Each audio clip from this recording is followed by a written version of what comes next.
जब वनवास हो गया माता, अपन ने राम कथा सुनाई, सब कुछ हो गया, लास्ट वाले दिन जल्दी जल्दी मामला करना पड़ा, क्योंकि फिर सुनाऊंगा कभी। तो सब कुछ ठीक हो गया, राज्याभिषेक हो गया जैन साहब। तब अंत में लक्ष्मण जी राम जी फुर्सत में बैठे थे, ऐसे दो भैया हैं, सब कुछ चकाचक है, भरत हो गया, सब सिस्टम बन गया, चीजें दौड़ने लग गई। अभी सीता जी गई नहीं है, उससे पहले। तो ऐसे ही दोनों बैठे याद कर रहे थे, जैसे अपन कभी ऑफिस पहुंच के हॉलीडे याद नहीं करते, अरे यार वो 3 दिन घूमने गई, क्या बढ़िया था, क्या आनंद आया वहां यार, 2 दिन पड़े रहे पूल में ही। तो राम जी भी बोले लक्ष्मण क्या सब बढ़िया रही हमारी, महल में फंस गए, अब तो व्यवस्था में देखो।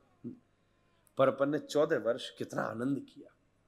और दोनों राम जी लक्ष्मण, क्योंकि राम लक्ष्मण जी ही सदा पूरे साथ थे, तो सीता जी को तो थोड़ी देर अलग होना पड़ा, हनुमान जी बीच में मिले।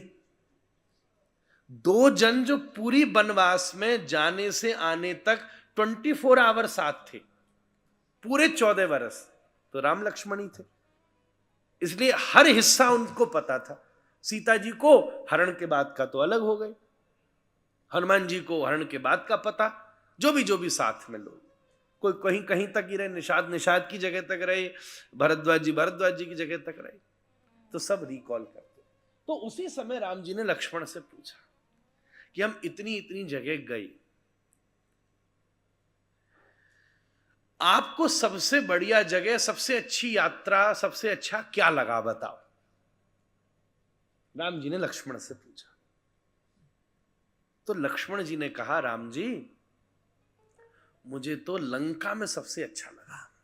अच्छा, और बोले कब अच्छा लगा? बोले तब अच्छा लगा जब मेरा मेघनाथ से युद्ध हुआ। अच्छा, बोले उसमें क्या अच्छा लगा? बोले जब मुझे शक्ति लग गई, तीर लग गया और मैं मूर्छित हो गया।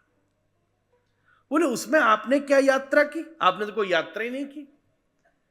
बोले की ना मैंने यात्रा। बोले आप तो चले ही नहीं, उसमें तो बेहोश हो गए थे। बोले यही तो बात थी, मैं बेहोश हो गया था, और यात्रा क्या की, जब मैं गिरा तो युद्ध के मैदान से हनुमान जी ने मुझे गोदी में उठाया और उठा करके आपकी गोदी में ला करके रख दिया। एक जीव की सबसे बड़ी यात्रा कौन सी होती है? जब गुरु गोदी में उठा के गोविंद की गोदी में उसे दे देता है, यही तो सबसे बड़ी यात्रा है।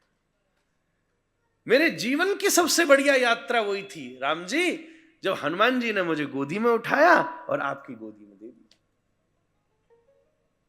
मुझे इतना आनंद हुआ उसमें, सब जगह तो मैं आसपास था, पीछे पीछे था, आगे आगे था, संग संग था, पर वो एक ऐसा मौका था, बलिहारी जाऊं मैं मेघनाथ के तीर की। देखो भगवान का संगी कौन हो सकता जो ऐसी स्थिति में सुख ले सके। मैं बलिहारी जाऊं, रोज लगते मुझे ऐसे तीर, रोज लगती मुझे ऐसी मूर्छा। बोले क्यों? बोले ऐसी मूर्छा ने मुझे आपके बगल से उठा के आपकी गोदी दे दी। महाराज मेरा सौभाग्य तो देखो, वैकुंठ में मुझ शेष ने आप नारायण को रोज उठाया है, पर जीवन में एक बार ऐसा मौका मिला था जब खुद नारायण ने मुझ शेष को अपनी गोदी में उठाया था। इससे बड़ी मेरे जीवन की कोई ना तो घटना, पूरे वनवास में मुझे सबसे ज्यादा मजा ही तब आया जब मैं उस युद्ध में बेहोश हो गया। सबसे बढ़िया जगह लंका और सबसे बढ़िया यात्रा वो बेहोशी की यात्रा, शरणागति की यात्रा।